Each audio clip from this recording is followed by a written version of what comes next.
Am I on? You're on. Hello, everyone. Welcome. Thank you for coming out.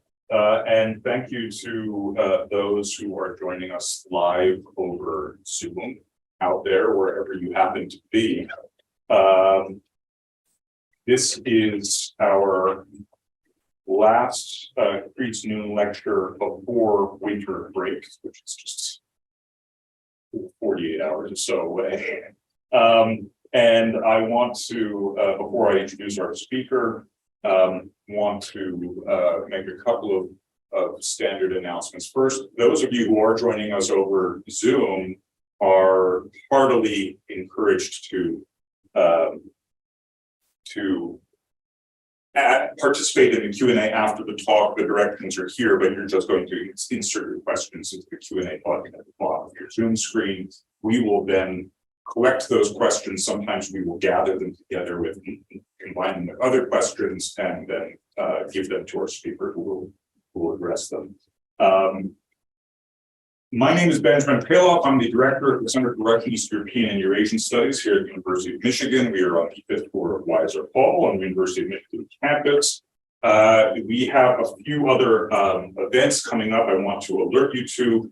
On Monday, March 6th from 4 to 5:30 p.m., part of the Conversations on Europe series, CES, Center for European Studies visiting scholar Yudok Khan, who is actually here.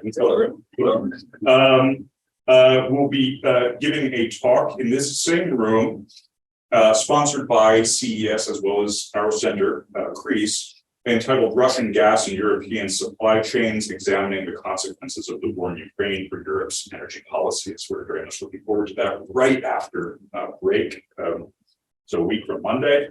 The following Wednesday, March 8th, from 12 to 1:20 p.m. here in this room again, we will have another CREASE noon lecture delivered by Narenga Klumbite, Associate Professor of Anthropology and Russian and Post-Soviet Studies at Miami University. That's Miami University in Oxford, Ohio, not to be confused with the University of Miami, Florida. The sponsors of that event are CREASE, as well as the Department of Anthropology. Her talk is entitled Ideologies of Sovereignty After Russia's Invasion of Ukraine, the Baltic Case. And then the following Wednesday is the annual Copernicus lecture, sponsored by the Copernicus Center for Polish Studies, the Frankel Center for Judaic Studies, and the Weiser Center for Europe and Eurasia. Will be held in Stern Auditorium in the basement level of the University of Michigan Museum of Art. That lecture will be delivered by Jonathan Ornstein, Chief Executive Officer of the Jewish Community Center in Krakow, as well as Chuck Fishman, a US-based photographer. The talk is entitled Survivors Saving Survivors. I happen to know quite a bit about this talk because I spent most of the summer working at the Jewish Community Center in Krakow. And Chuck Fishman has been doing photo documentation of the refugee relief work that is being conducted out of that center in southern Poland. So that will be from 5 to 6:30 p.m. on Wednesday, March 22nd. Enough with the announcements. Now to the main event. It is my great pleasure to welcome Valerie Sperling, Professor of Political Science at Clark University in Worcester, Massachusetts. 10 years of living in Boston taught me how to properly pronounce Worcester, Massachusetts.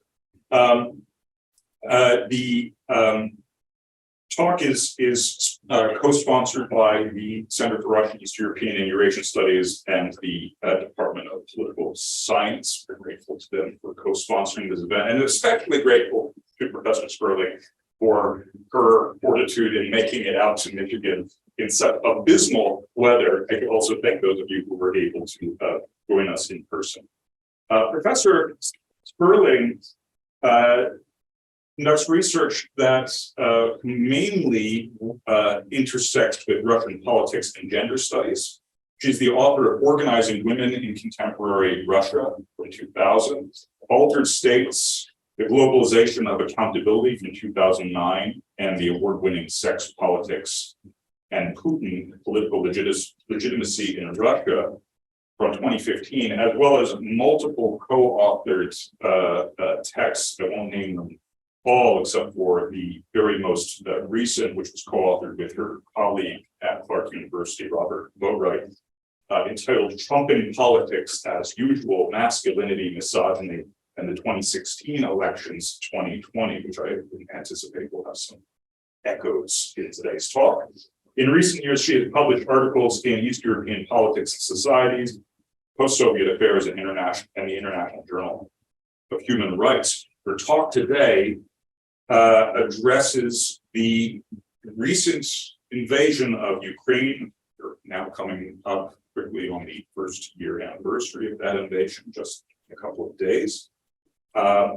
And we'll discuss the conservative turn in Russian politics and its relationship to LGBTQ phobia among Russia's state leadership and its relationship to its attitude, the state leadership's attitude towards smaller states and minorities. The title of her talk is "Unpacking Traditional Values in Russia's Conservative Turn: Gender, Sexuality, and the Soviet Legacy." Please join me in welcoming her to the podium. Well, thank you very much, Professor Pala, for that lovely introduction, also for the invitation to come. And I want to also thank Liz Malinkin and Derek and Arthur Mangozzi for taking care of the logistics, and the Center, for Russian and is it East European and Eurasian Studies, for providing this venue in which to share my work and my colleagues' work. What I'm going to present today, the study that I'm presenting today, is actually a co-authored effort that I wrote with me and three other scholars: Janet Johnson, Lisa McIntosh-Sundstrom, and Alexandra Novitskaya. So I'm going to be talking about our research on Putin's speeches and what he says with regard to gender and LGBTQ issues.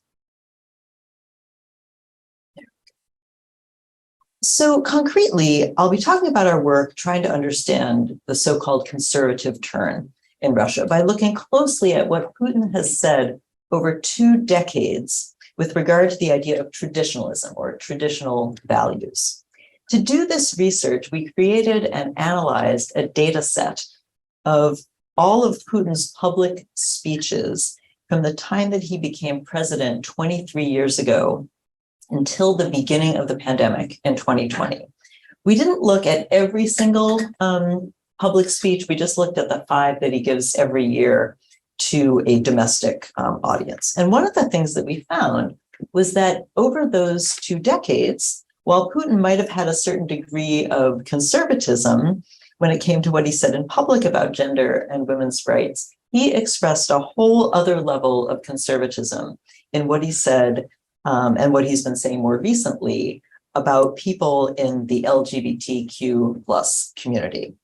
So what we do in our research is we unpack the idea of traditional values to show how Putin's ideas about gender or women's rights on the one hand and LGBTQ rights on the other hand have a lot to do with the Soviet legacy on these issues, on the policies the Soviet government had regarding women's and men's rights and relative status on the one hand, and regarding the relative rights and status of LGBTQ people on the other hand in the Soviet era. And what we find is that popular attitudes today towards women's equality and the idea of LGBTQ rights are also strongly influenced by Soviet policies, by old Soviet policies.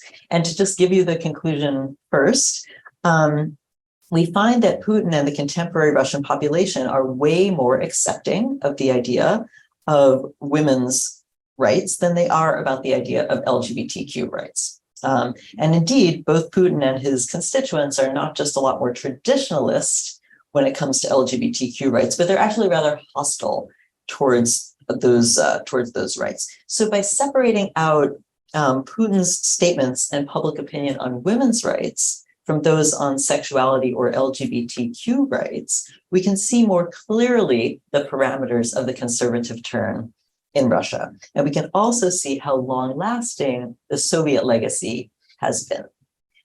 So I have to preface all this by saying that our data set obviously since it stopped in 2020, did not include any of Putin's speeches that presaged the full-fledged invasion of Ukraine last February, such as the comments that he made in fall of 2021.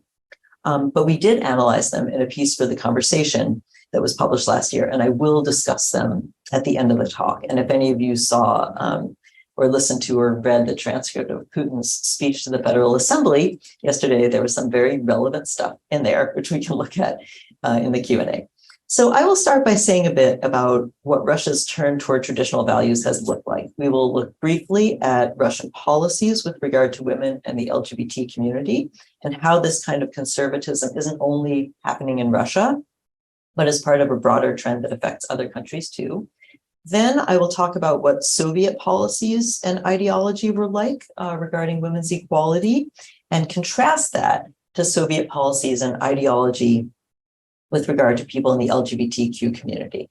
And in doing that, I'm going to show you how we analyzed the data by categorizing Putin's statements and also contemporary public opinion on these issues on a spectrum of conservatism, which enables us to show that while his remarks and public opinion might be only like somewhat conservative and maybe even a little progressive sometimes on things having to do with women's rights, the range of public opinion and Putin's statements with regard to LGBTQ issues get much more conservative.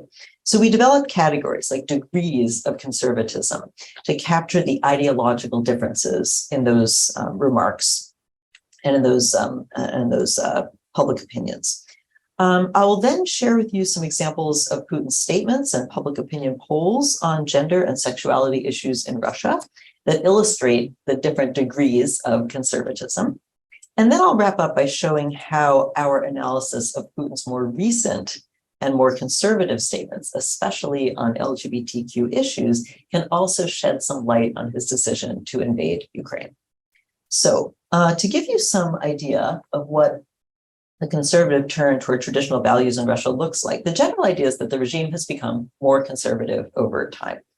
With regard to gender and sexuality, we can point to a number of policies, like restrictions on abortion starting in 2011, the passage of a law in 2013 making it illegal to expose children to quote unquote propaganda about non-heterosexual relationships, the partial decriminalization of domestic battery in 2017, and the prosecution of feminist activists as quote unquote foreign agents. These kinds of policies represent a tactical shift in response to mass protests that came up in December 2011, and subsequently after there was quite a lot of electoral fraud in the December 2011 parliamentary elections, and after that, Putin's government sort of embraces nationalism and gender conservatism as part of a more populist strategy. This choice on the Russian government's part reflected a broader trend of gender traditionalism in Eastern Europe at that time. So since the mid-2000s, we've seen the development of an international populist movement whose supporters see gender equality and LGBTQ rights like same-sex marriage as this dangerous ideology. They call it just gender ideology. And they think it's being forced on their societies by the West, by the EU, by the United States, and so on. So they oppose the idea that gender, masculinity and femininity, is socially constructed. They think gender is biologically determined. They think that men's and women's jobs and roles should be determined by their biological sex. The notion of traditional values as a kind of bulwark against the supposedly Western liberal values like women's equality and gay rights, it is central to the conservative turn in Russia. But we think it's important to be a little more precise when we talk about traditional values in Russia by entangling, like I said, those categories of gender on the one hand and sexual orientation from each other. And we think this is particularly important because cisgender, heterosexual women's rights have been treated very differently in Russia and the Soviet Union compared to how LGBTQ rights have been treated. So the Soviets took a somewhat progressive approach to gender equality, where women were mobilized by the state to be mothers, and also to work outside the home for pay and to get involved in the Communist Party and other state organizations. But the Soviet government treated homosexuals and people who didn't conform to the gender binary basically as criminals or as people who were mentally ill. And these dual legacies are still visible in Putin's rhetoric and in contemporary public opinion. Okay, so now let us take a closer look at Soviet policies on women's rights and the relative status of women and men, by which I mean cisgender women and men. And then we'll look at the rights and status of LGBTQ people during the Soviet era. So one of the things the Soviet Union was known for was this relatively, and I say relatively, progressive approach to women's rights. So following the October Revolution in 1917 that brought the Communist Party to power, the Soviet Union's new leaders put a bunch of policies in place that were supposed to increase women's rights. So they legalized divorce, they legalized abortion, they launched widespread literacy campaigns to educate women and get them into the paid workforce. They built childcare centers, maternity hospitals in an effort to improve women's and children's health. In 1991, at the end of the year, when the Soviet Union collapsed, women and men all benefited from having these new political freedoms that came with a multi-party system. They could form civic groups, and they did, like feminist groups. But the new Russian government that emerged out of that former Soviet state in some ways made life worse for women. So adopting capitalism, at least initially, led to women's unemployment and also to the objectification of women's bodies that comes along with commercial capitalism. Russia's new political pluralism also enabled the rise of some right-wing groups and policymakers, some of whom embraced conservative ideas about women's roles and encouraged women to, back out of the paid labor force and occupy themselves with having and caring for more children and leaving paid work to the breadwinner husbands that they were, assumed to have. Now, people disagree about exactly when did the conservative turn in Russia begin regarding gender. Some say it starts in 2006 when Putin initiated a maternity family capital program that offered financial incentives for child rearing, specifically to women, thereby reinforcing the idea that gender roles are grounded in biology and that women should be responsible for caring for children. Other people point, as I did a minute ago, to those election protests in 2011. But whatever the turning point is, whatever the start date is, over the course of the second half of the Putin era, gender traditionalism became more prominent in official statements and in policies. So to better understand this gender traditionalism and to understand the conservative turn made by the regime, we found it was helpful to break down that concept of traditionalism a little bit further. So using the scholarship on gender and Russia, we created a spectrum of 3 separate traditional or conservative gender ideologies that describe how people think about men's and women's status and roles and rights in Russia today. The first we label stereotypical Soviet ideology, and that's based on kind of late Soviet era ideas about gender, which we argue entailed, stereotypical kind of biological essentialist views about men's and women's roles and abilities, especially with regard to child rearing, which was seen as, especially but not exclusively women's responsibility, alongside this kind of egalitarian view that women should work outside the home, except in occupations that were too physically demanding or that could be dangerous to their reproductive health, or that would interfere too much with their job as mothers. So we call that category stereotypical Soviet to emphasize like the typical binary gender stereotypes that it relies on, like the idea that women are more sensitive and less aggressive than men. So very common ideas. This stereotypical Soviet gender ideology is descriptive in that it assumes that men and women are just shaped by their biology. And we argue, based on the public opinion data that I'm going to also show you in a bit, that it reflects the beliefs of most Russians outside of the big cities and outside of the creative class, the so-called sort of creative class, the educated professionals who live in Moscow and St. Petersburg and some of the other big cities. The other 2 gender ideologies on our spectrum are prescriptive, like they involve a should, that gender roles not just are, but should be based on these biologically determined qualities. We call the second category traditionalist to indicate its prescription for women to have quote unquote traditional heterosexual families and give birth to more children. Supporters of this viewpoint want to limit abortion, but not strictly ban it. And they're okay with women working outside the home. The third gender ideology is the most extreme, like the most conservative. And we call it anti-gender ultra-conservative because it reflects the belief of the anti-gender movement, which is also supported by the most conservative elements in the Russian Orthodox Church. So people who support the anti-gender / conservative, ultra-conservative position think women should not work for pay. They should leave the breadwinning to men. They want the state out of the private sphere, or at least out of the heterosexual family's private sphere. So they supported the decriminalization of some forms of domestic violence in 2017.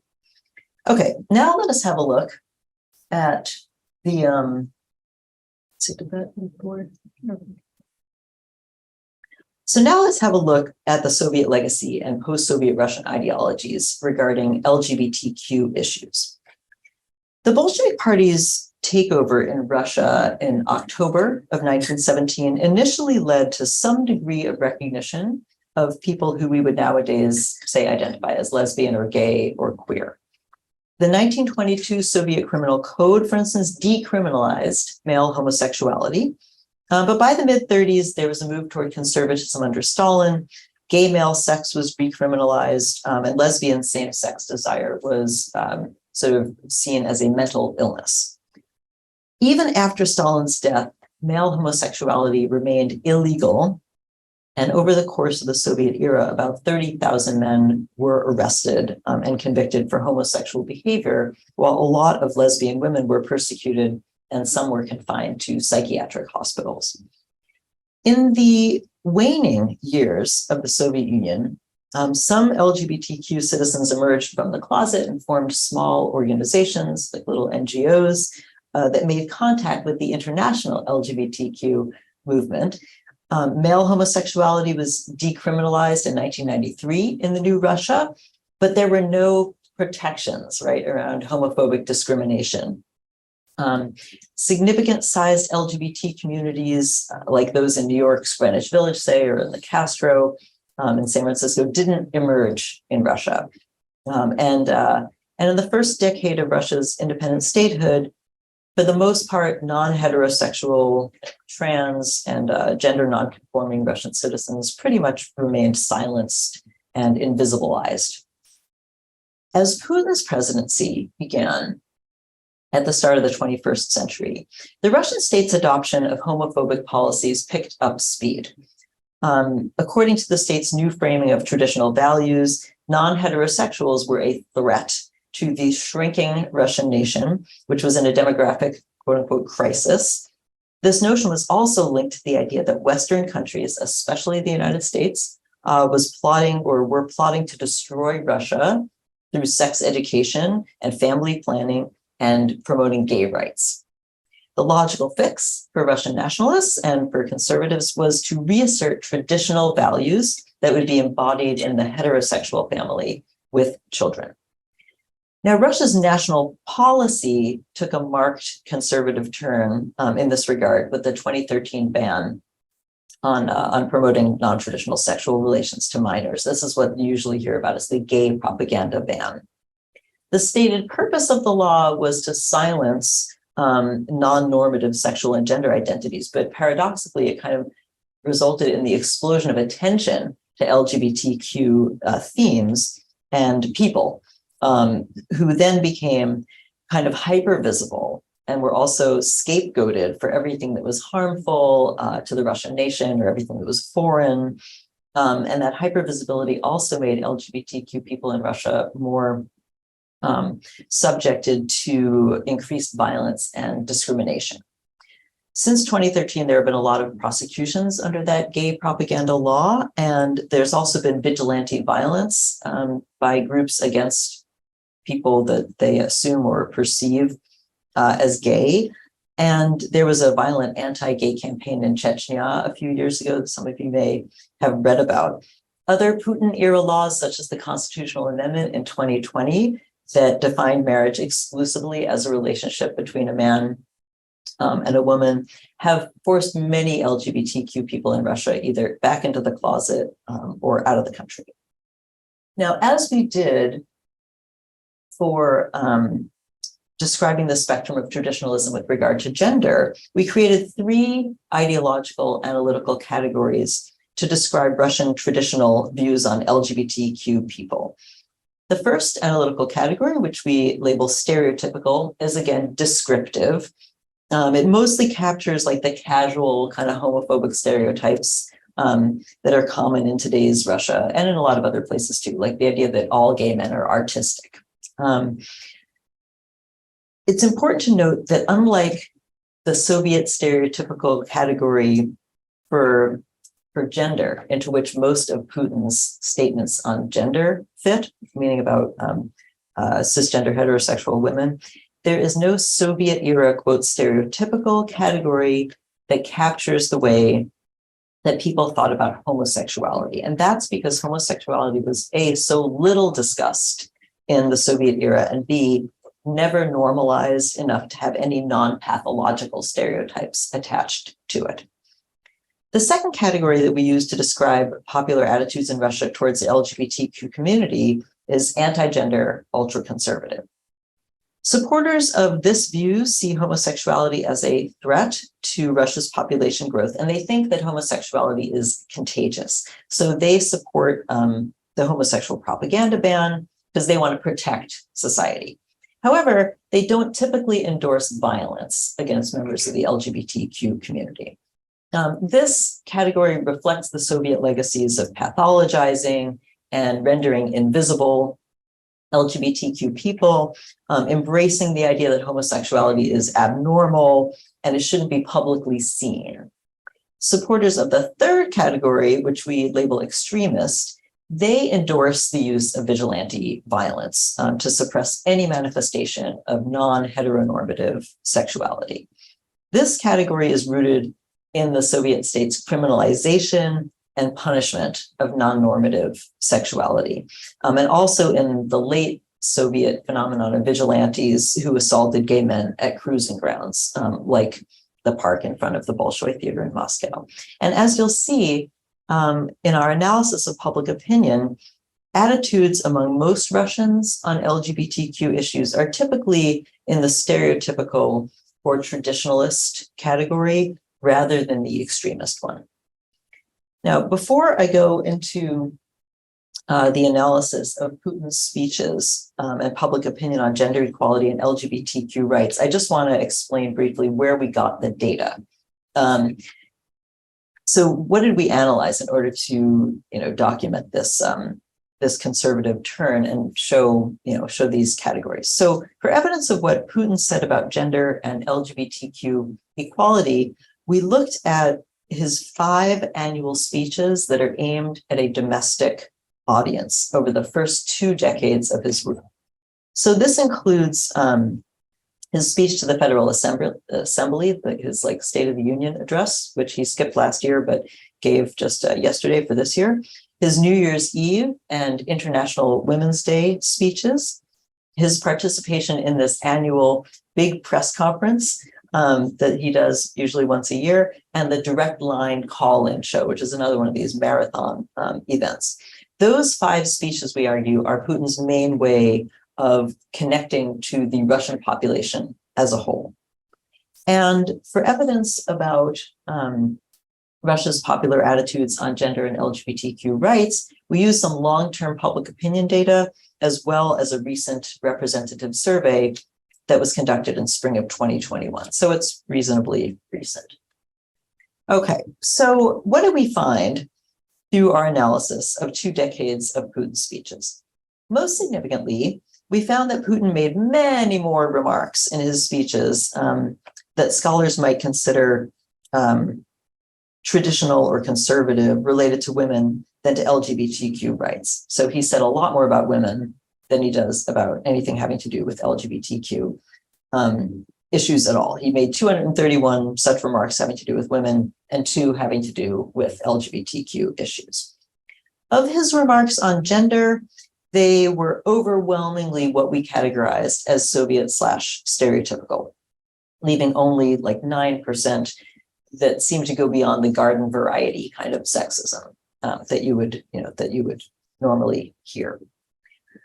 Of the stereotypical Soviet remarks, and these are about gender, most of them were about the maternity capital program that I mentioned. This program was launched in 2006 to pay women basically a one-time lump sum for every additional child they give birth to beyond the first child.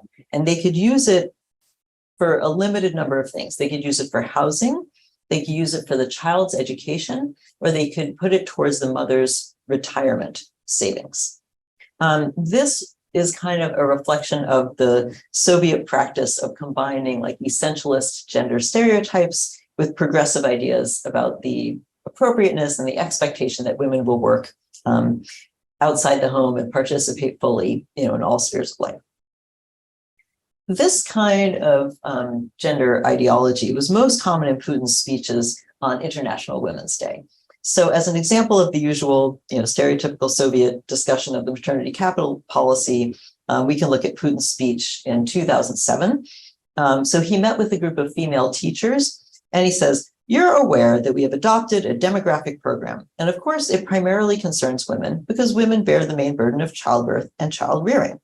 One of the main components of this program is the so-called maternity capital. It primarily concerns women because it is also mostly women who work in the sectors focused on these issues like healthcare and education."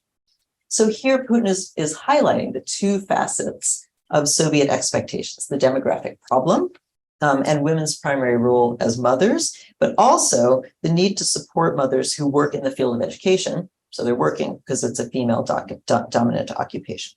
Likewise, in 2018, in his March 8th speech, he says, "Only you, women, are capable of creating a heartwarming atmosphere at work and at home, taking upon yourselves everyday housework and childcare and being a moral compass for your children. We know that a woman's heart is the most loyal and that motherly love is truly boundless." So this is a sort of a typical example of praising women's innate positive, caring qualities and beauty that they bring to the public workplace, right? So it's combining those two things. So Putin's appreciating like the stereotypically gendered women's qualities and occupations. That comes out of that Soviet gender essentialism, which, for all of its egalitarian rhetoric, Soviet policies didn't really ever challenge. All right, now what about on traditionalism? Putin much more rarely voiced what we would call traditionalist statements with regard to gender. An especially vivid example was when Putin said that Pussy Riot, which was that feminist punk protest group, had, quote, dishonored women. In order to stand out and promote themselves in some way, they crossed every line. So there's a should in there, right? Which is why we characterized it as traditionalist. Putin implied that women should not behave the way that Pussy Riot's members had behaved. About half of Putin's traditionalist statements concern maternity, and most of the others in this category were vague mentions of like traditional values or family values. These remarks typically occurred at the Direct Line call-in show or at the big press conference. And it would happen when women in the audience would ask Putin questions, and they would identify themselves as being mothers. So for example, at the big press conference in 2013, a journalist volunteered before asking her question that she had recently gotten married. Putin congratulated her and asked whether she had children. He jokingly inquired whether she had any questions about the maternity capital policy. And he said to her, "Don't delay, right? Опаздывать нельзя." The next journalist to be called upon announced that she already had a large quantity of children. Putin interrupted her to ask how many. She said 3, and he praised her, saying, "Молодец, good job." So these good-humored, informal exchanges reinforce the traditionalist notion for sure that women ought to have multiple children, but it's not like a firm moral instruction.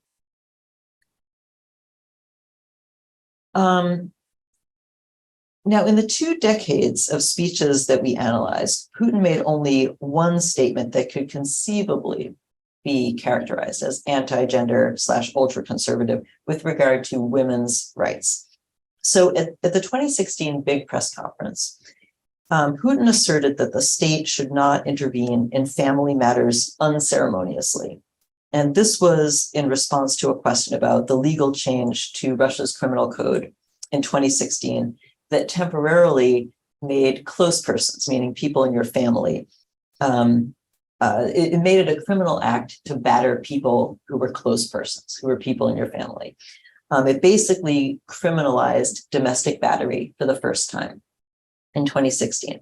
Ultra conservatives immediately protested against this, right? Saying the state should stay out of the family. You shouldn't govern what goes on in the family.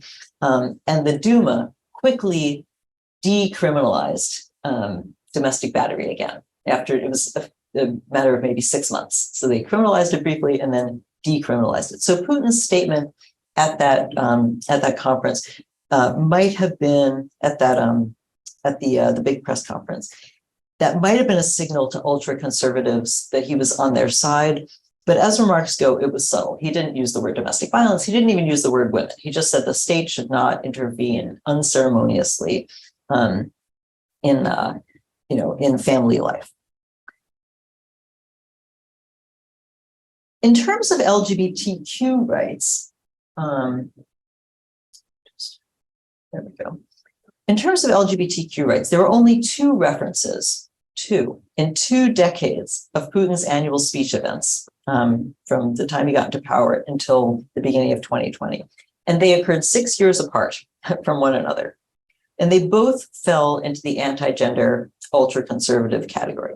The first one occurred in the big press conference in 2007 in response to a journalist's question about whether Putin agreed with then Moscow Mayor Yuri Luzhkov's statement that gay pride parades were satanic. So Putin replied, "My attitude toward gay pride parades and sexual minorities is simple. It has to do with the fulfillment of my official duties and the fact that one of this country's biggest problems is demographic." Period. Yet in classic Putin style, until recently, he followed this up with a moderating caveat, saying, "However, I do respect and in the future will respect human freedom in all of its forms."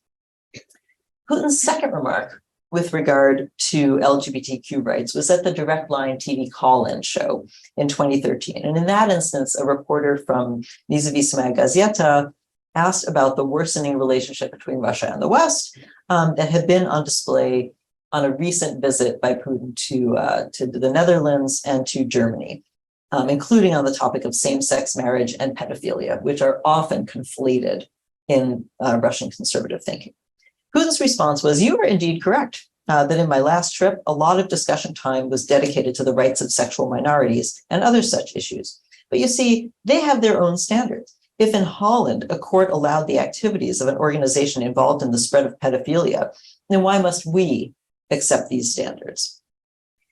So this statement falls squarely into our anti-gender, ultra-conservative category because of its emphasis on the supposed immorality of same-sex relations, but it doesn't endorse a violent response, so it's not in the extremist category. Moreover, in this statement, we see an example of the link that's often drawn between homosexuality and Western culture, and of the effort to draw a contrast between those norms on the one hand and Russian cultural traditions on the other. Okay, so to sum up to 2020, on gender equality, Putin's expressed views for the most part do not reflect ultra-conservatism, anti-genderism, or even really much of our category on traditionalism, but rather they hew closer to the sort of stereotypical views that are a legacy of the Soviet period and reflect a less organized constituency, that some scholars call the silent conservative majority. Putin's expressed views on LGBTQ rights up until that point are more traditional, even anti-conservative, even ultra-conservative, anti-gender, but not extremist in the extreme LGBTQ phobic sense of endorsing violence. Now, Now, strikingly, we find that the stances on gender equality and LGBTQ rights that Putin has articulated in his speeches to the nation up until 2020 appear quite compatible with how Russian citizens as a whole express their ideas in public opinion surveys that touch on these questions. Now, for brevity today, I'm going to just comment on the survey that we used that was conducted in Russia in spring of 2021. This is a nationally representative survey with 1,500 respondents. And in that survey, like in most similar surveys, respondents voiced much less conservative and much more kind of pro-equality views concerning equality between men and women than they did about LGBTQ rights, like same-sex marriage or welcoming gay people as neighbors or tolerating sexual minorities. On gender equality, the most pro-equality responses in the survey came in the area of shared childcare duties and domestic violence. 94% of respondents agreed that childcare responsibilities should be shared equally between parents, and a remarkable 97% responded that a husband hitting his wife or girlfriend was unjustifiable. Not all Russian responses were as pro-gender equality on the question of childcare and domestic violence, though. Respondents were kind of split down the middle, leaning conservative on questions of the justifiability of abortion. So some argued, 46% argued that it was sometimes justifiable, and 47% disagreed. And on whether men make better political leaders than women, 49% agreed and 46% disagreed. But they leaned more towards gender equality on the justifiability of divorce. 67% said yes, as well as women's equal right to work when jobs are scarce. 64% said that they agreed with this idea. By contrast, with regard to LGBTQ equality, in an almost mirror image of the gender equality responses, 89% of Russians who were polled agreed with the traditionalist conservative response that marriage should only be between a man and a woman.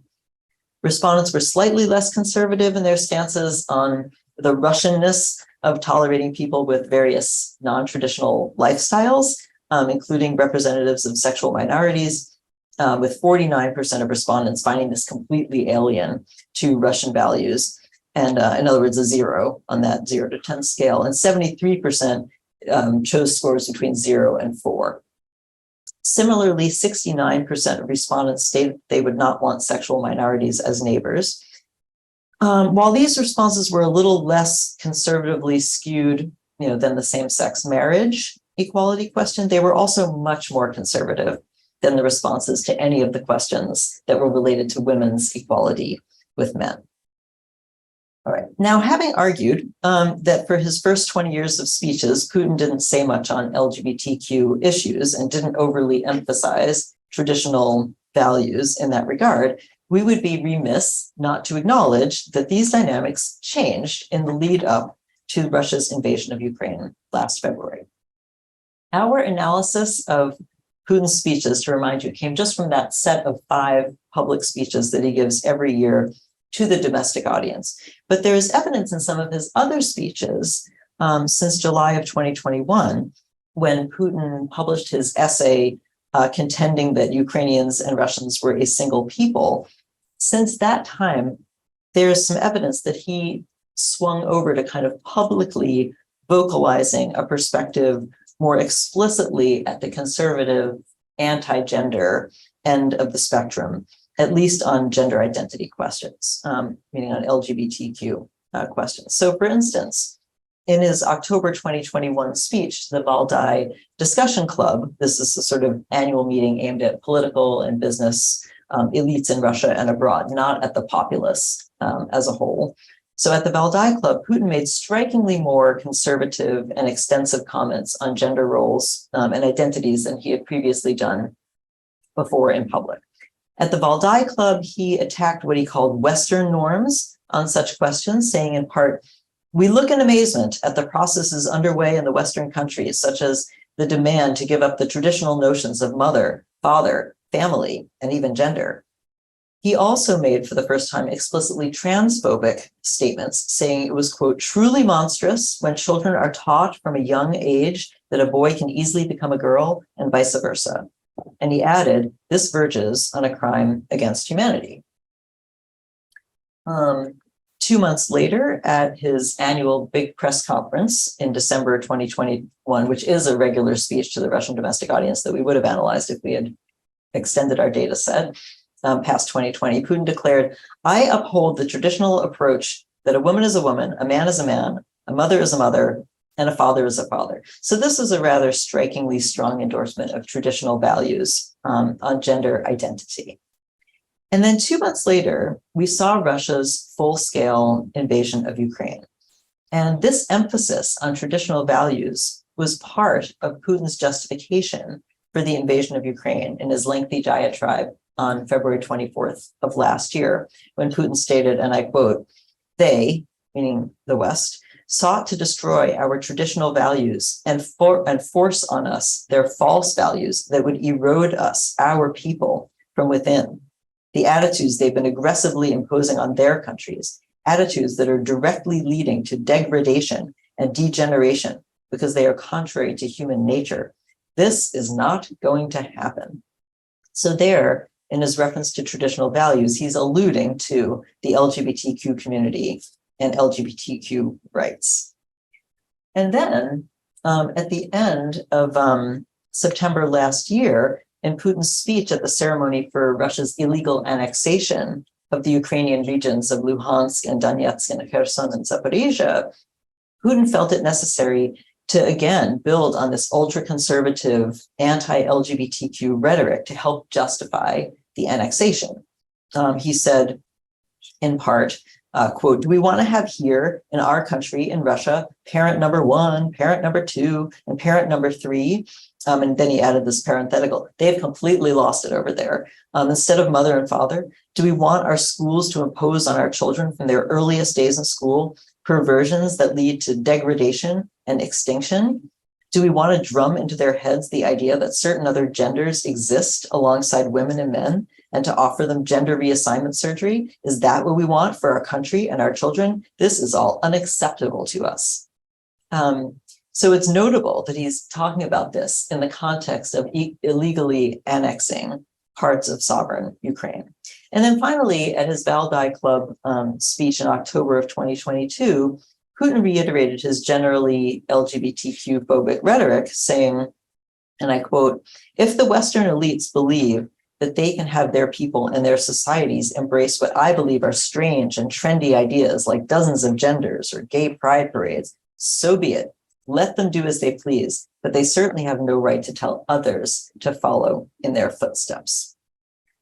So to conclude then, our examination of both top-down evidence in the form of Putin's speeches and bottom-up evidence from public opinion polls on the question of the conservative turn, our examination of those things suggests that there is actually significant analytical purchase to be gained by separating views on gender equality from those on sexuality and LGBTQ rights.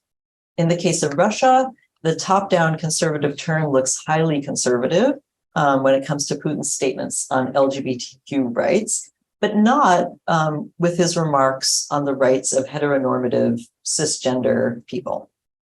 As traditionalism has become the ideological kind of buzzword of the populist wave in Eastern Europe, and in Western Europe, and in the Americas for that matter, our ability both to study it and to fight against it will be enhanced by unpacking its nuances, especially around gender and LGBTQ rights.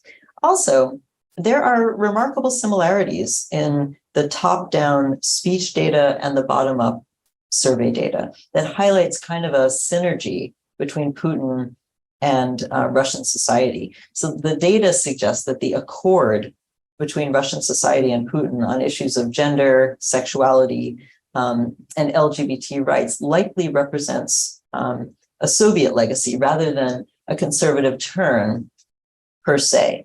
The striking ongoing LGBTQ phobia, as well as the pattern of support for gender equality, that's expressed in the public opinion data seems to largely reflect sort of that Soviet mean.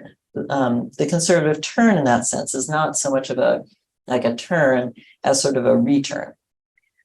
With regard to the Russian war against Ukraine, we argue that these observations may also help us to understand the signs of when Putin began abandoning listening to voices other than conservative ones, and when the Kremlin seemed less sensitive to public opinion and more seemed to be trying to organize public opinion in the service of hardline policy goals. His hardline advisors on Ukraine actually overlap with the people who complain about the moral decay of the West, in part, and in part they complain about it because of Western countries' at least rhetorical embrace of LGBTQ rights. So in short, seeing these developments through our analytical framework, it seems that over the last year and a half, Putin's formal rhetoric shifted to more conservatism on gender and LGBTQ issues, but especially on trans issues. And I think our approach shows how potentially important the gender-related speech of political leaders can be, for indicating the extent to which they're paying attention to diverse constituencies in their political systems versus when they've veered in an extreme or more narrow direction. Russia's full-scale invasion of Ukraine a year ago, the Russian military's ongoing, horrific, indiscriminate, illegal targeting of Ukrainian civilians and infrastructure, civilian infrastructure, makes it clear that Putin has moved in that kind of narrow and extreme direction.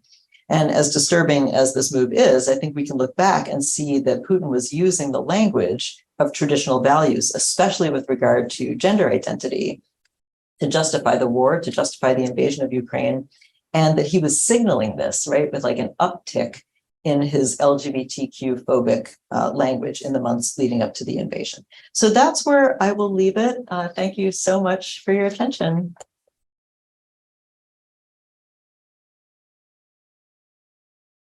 Thank you, Professor Sperling, for this wonderful presentation. We have time for questions and conversation. If you are joining us over Zoom, please do put your question in the Q&A section. Thank you.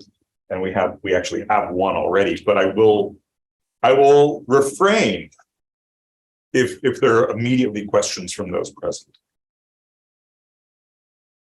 Yes, please. I wanted to ask you, you were referring to this traditional view on the approach that Russia is taking right now as a legacy of the Soviet time. And we well know that Soviet state was an atheistic state. And do you view any interconnection between religion in Russian population and this traditionalism? Because, like, for example, talking about, for example, Poland and prohibition of the abortion, there is, of course, a very strong link between all these two questions. Do you see any interconnection? Because you didn't mention the value of religion, because even yesterday's speech of Putin, yes, and we were talking, once he was talking about the traditional values, and if you see this video, you can see, well, when he was speaking, there was the projection of their priests, and it was very visible. So do you see any interconnection in this kind of view? Is it there like more of this religious way of developing the country, or is it like really a Soviet legacy? So that's a great question. The answer is absolutely yes, right? So I can even, what you said about abortion, absolutely right. The Orthodox Church, I think Putin turns more towards the Orthodox Church as part of that populist wave after 2011. But the Orthodox Church was angling years before that to outlaw abortion, and has been kind of helping the Russian state eat away at abortion rights. In 2011, they made it harder in a variety of different ways to get an abortion. But in terms of even the war against Ukraine, Patriarch Kirill, the head of the Russian Orthodox Church, explained why they had to go into Donetsk and Luhansk by saying, you know what? I mean, I'll paraphrase a little bit. I won't have the quote exactly right, but Patriarch Kirill says, in the West, they have a litmus test, for kind of like belonging to the West. And that litmus test is a gay pride parade. And if you don't have a gay pride parade, then you haven't passed the West's litmus test. And the people in the Donbass, they don't want to have a gay pride parade. So like it's sort of using, this homophobia basically as an excuse. So I think the church is definitely part of that. Now we'd have to, it's a very interesting question that you ask in a way, because then you can kind of go back and say, well, if the reason, and I'm not saying it is the reason, I think maybe it's an additional reason, but in other words, I don't think we would want to make the case that it's the Russian Orthodox Church that's driving this entirely, because as you said, like the Soviet Union was an atheist state and extremely homophobic, right? Extremely homophobic. So it's not just the religion, but certainly in the contemporary period, you have that sort of Soviet past of pathologizing non-heterosexuality, trying to render it invisible, like arrest it, imprison it in psychiatric institutions. You have all that now, plus, I think, the Russian Orthodox Church, which kind of makes matters worse. The other thing is that the Russian Orthodox Church was deeply involved in the anti-gender ideology that spread across Eastern Europe. They're working together with like the World Congress of Families, which kind of brings evangelical Christians in the United States together with, Russian Orthodox people in Russia to be, to take these very conservative views on gender and also very homophobic or very LGBTQ phobic views. They, in a way, what we're really talking about is quite an international movement. There was this French symbol, like for the French sort of conservative Christian movement that said like a real family. It was like a hashtag, a real family, and it shows like a mother, stick figures, like a mother and a father and a little boy and a little girl. And the Russian movement adopted it wholesale and just put it in Russian instead, like Nastoyashaya Semya. So they all work together, and I think the religious institutions are very much also interconnected internationally and have a big influence on this stuff. Yeah. Great. Sure. More questions? Yes. Okay. Please. Yeah. Yeah, thank you. Thank you so much for your research and the presentation. And I wonder, maybe it's out of scope of your research, but have you looked or maybe planning to look at the conflict of the speeches themselves and the political image of Putin? And he, as a person, as a president, during this over 2 decades, he has never utilized the help of the first lady, so to speak. And then, like in his private life, has always been kept under cover in secret, let's say, or in the shade, so to speak. And now there are numerous discussions and opinions expressed that he's a divorced man and known for his affairs. So how does this correlate at all with his speeches about traditionalism and conservative values? Oh, that's really interesting. Yeah, so right. So on the one hand, right, I imagine that the Russian Orthodox Church would have far preferred that Putin not get divorced. Right? It would have been better for them if he hadn't, and especially because he then did not get remarried. Right? I suspect that for the church's position, maybe they would have just sort of preferred the nunnery option. Like put her in the nunnery and then don't break up your relationship. In terms of the First Lady stuff, it has been really interesting. Part of this also, I'm going to say, is Soviet legacy. The Soviet leaders never paraded their wives around. Khrushchev is a bit of an exception. There wasn't a ton of parading around, but I want to say Nina Khrushcheva appeared, on some occasions. Did she even come to the United States with him? Maybe. So so that was a bit of an exception. And Gorbachev, of course, being the new man, Raisa was there and he talked about her and including after she died, he talked, kind of extensively about how much he cared for her and how much she meant to him. I think, I think Putin's views on gender and gender equality are pretty deeply Soviet. He's had plenty of opportunities if he wanted to say something like women shouldn't work outside the home. He could have, and he really never has. His statements are, like I said, kind of garden variety sexist. So, and he certainly wouldn't say something, he would be in a very bad position to say something like divorce, is not okay, you should stand by your man. Like, he wouldn't be able, I don't think, to say that sort of thing. And I don't think he would be inclined to. That doesn't seem to be, where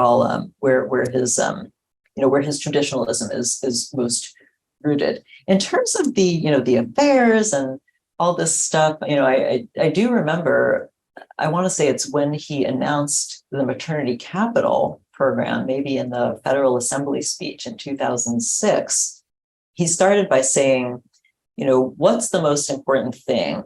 And there's somebody calls out from the audience, and I think it was the defense minister who calls out love, right? And he says, that's right, that is the most important thing. And then I think he went on and introduced the maternity capital program, right? So he, I think he's trying, to endorse the idea of family and that, and that sort of thing. But I don't think that he felt that he had to, I think Lyudmila must have been miserable, right, in that relationship. She doesn't seem to have been particularly cut out for a lot of public life. I don't think that was what she wanted. So I think that's, I suspect that's why they ended up, with a divorce, but who knows? In terms of the affairs, I mean, there's been so much speculation, Alina Kabaeva or this, the woman who owns some like suspiciously nice properties in foreign countries who has a daughter who looks kind of like Putin, but who knows? I think he's participating in that like Soviet tradition of my private life is my private life and you don't get to know anything about it. Like his daughters, he didn't even acknowledge his grown daughters, so that tells you something too, maybe more about privacy than about his views on gender. Thank you. We have a couple questions from online. We'll get to those next, but one more question from the audience, please.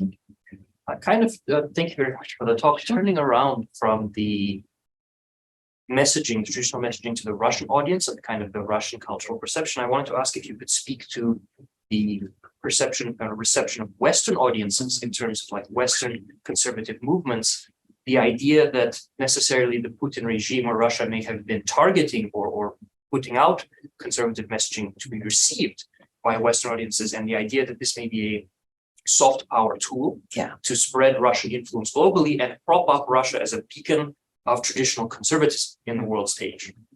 I absolutely, I think that's absolutely part of the calculation. And, you can even hear Christian conservatives in the United States, or even Donald Trump, right, loved Putin in part for that conservatism. I think, Christian conservatives in the United States have talked quite a bit about how they respect Putin and like Putin because he's so strong and tough. And part of that strongness and toughness is rejecting LGBTQ rights. So I think there's definitely a messaging going on, not just to the West, to the rest of the world, saying, you might also be uncomfortable with this, what some people in Russia call, liberal Europe, gay Europa, right? Like you may not be happy with that, in your countries, and maybe you would prefer, like you said, sort of see Russia as the soft power leader. We have the right morals, we have the right values. I wanted to go back for 1 second to the question about, religion. In Putin's State of the Union speech to the Federal Assembly yesterday, he took up this issue of, of the sort of, again, like the explicit transphobia in particular, and also I think some just general, homophobia. I'll just read it in case some of you haven't, had the chance to see it. He goes, and this is in the middle of his speech. Look what they're doing with their own peoples. He's talking about the West. The destruction of the family, of cultural and national identity, perversion, and the abuse of children, up to and including pedophilia. These are declared the norm, a norm of their life. And clergy, priests are forced to bless same-sex marriages. God bless them. Let them do what they want. What can you say? Adults have the right to live as they want. That's how we've handled it in Russia. We will always see it this way. No one intrudes into anybody's private life, and we are not planning to do so. And actually, before I read the rest of that quote, I want to just say, that's what he said. It's the same kind of moderating what I just said. Like I just said this really offensive homophobic thing, saying that, abuse of children, pedophilia, same-sex marriages, it's all in one sentence together. It's like when Putin was asked in 10 years earlier, what do you think about gay pride parades, or even a little earlier than that? What do you think about gay pride parades? And he's like, I'm only concerned with the demographic thing, and we would never intervene in human freedom. So he does the same. He does the same kind of thing. Saying here, like, Russia would never intervene in anybody's private life. We're not going to do so. Okay. And then he continues with his speech, and this gets into the religious stuff. But one wants to tell them in the West, look at the sacred scriptures, the main books of all the other world religions. Everything is laid out there, including that the family is the union of a man and a woman. But even these sacred texts are now being questioned. The Anglican Church, for example, has been reported to be only planning so far, to explore the idea of a gender-neutral God. What can you say to that? Forgive them, God, they know not what they do, right? So he's really relying, on religion there. And then he finishes up by saying, millions of people in the West understand that they're being led to a real spiritual catastrophe. The elites, frankly, are just going crazy, and it seems there is no cure.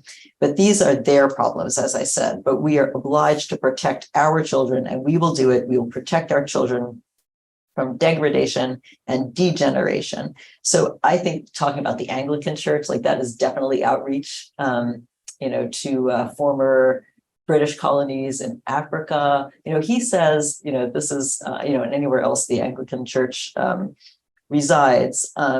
This is a domestic speech, but everybody knows that all over the world people are listening to this or reading this. So I do see that as as religious outreach and soft power outreach too. So thank you for these questions. There are a couple of that have come in from our guests online. Seem to continue this direction. John Kapuska, who is participating online, asked whether you think that the anti-LGBTQ plus rhetoric from Putin, it could be read simply cynically as him just latching onto a cultural wedge issue the same way populists and authoritarians have done elsewhere, including in parts of the world that he otherwise decries as decadent. And in fact, I kind of wanted to piggyback off John's question, because I had a similar question about one of your data points. One of the survey questions that you pointed to asked people to agree or disagree with the statement that the family is in crisis due to sexual minorities. And I was wondering whether it's fair to say that the ideology that might persuade someone to say or condition them to presume that sexual minorities are a danger to the family is also an ideology that conditions people to perceive that the family itself is in crisis in the first place. Mm-hmm. You see what I mean? It seems to me like the question was asking, well, do you ascribe this effect to this cause? But the question doesn't actually get at the issue of, well, where did this idea or the family being in crisis from the first place come from? And one can see that in several of the examples that you raised from Putin, where what he's referring to as a problem is pure fantasy land. Mm-hmm. Right. I mean, so maybe I'll start there, right, with the demographic crisis. So for a very long time, Russia, the independent Russia, has been talking about like the demographic crisis. Well, what does that mean? It means that The population is shrinking, which is, by the way, absolutely the norm for all of Europe and for a lot of other places. So why is that a crisis? You know, how come what makes it a crisis? You know, I guess from a broader conservative perspective, the way that Russia's population can increase at this point is through migration. And the same people who are, you know, homophobic, anti-LGBTQ rights are also anti-immigrant, you know. So I think it's partly that. Who's going to staff our army? We're going to need a big army, you know, especially if they're planning on, you know, recreating the Russian Empire and its, you know, former borders. So in that sense, it's a demographic crisis because you want like people, you know, being produced as you know, as cannon fodder. But indeed, I think, you know, I think you're right that there is a framing about the family in, you know, the family in crisis that has to do, you know, with a kind of made up demographic problem that really is not like a unique problem for Russia, whatever. The other part of it is the crisis of too much divorce, not enough marriage, people living together, you know, that I think is a rallying cry sort of conservative movements all over the place, although less than it used to. I think that was less powerful than it used to be. And actually that leads me kind of nicely into John's question from Zoom, which was about is Putin just kind of cynically playing on, you know, the kinds of rhetoric that you see in a lot of places that's just very populist and anti-LGBTQ. And you know, it's interesting, like my colleagues and I have thought a lot about this. What's particularly interesting about his last, like, let's say the 6 months leading up to the invasion of Ukraine and the rhetoric since then, it's not as LGBTQ phobic as it is T phobic, right? It's very, very explicitly anti-trans.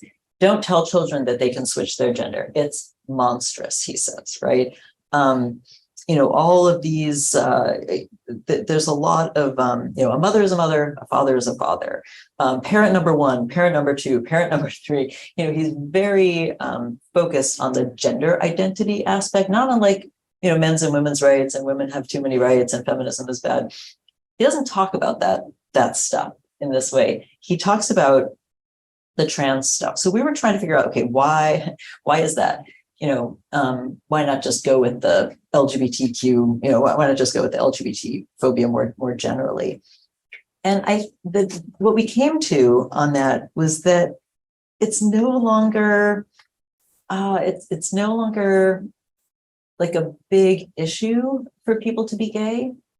You know, even same-sex marriage in a lot of countries is not the, you know, completely out of left field than it used to, you know, that it used to be. Same-sex marriage is probably the least accepted aspect of, you know, LGBTQ rights.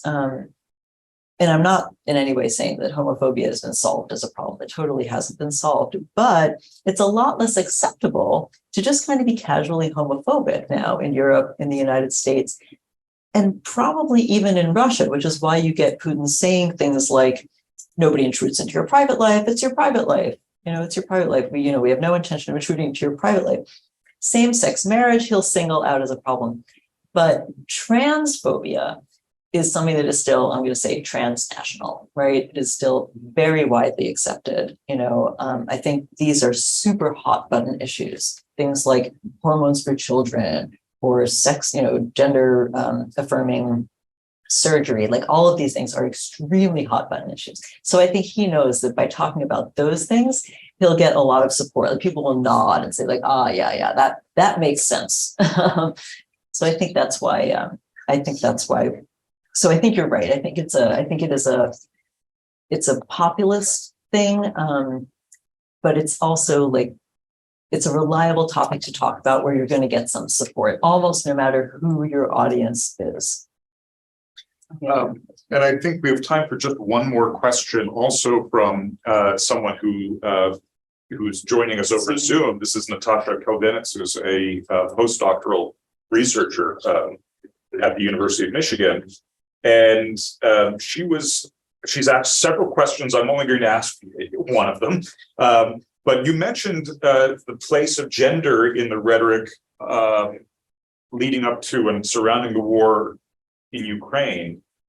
And the question is, do you have the impression that Ukraine, which wants to place itself on the side of Western values, has mobilized any particular gender rhetoric in its own communication?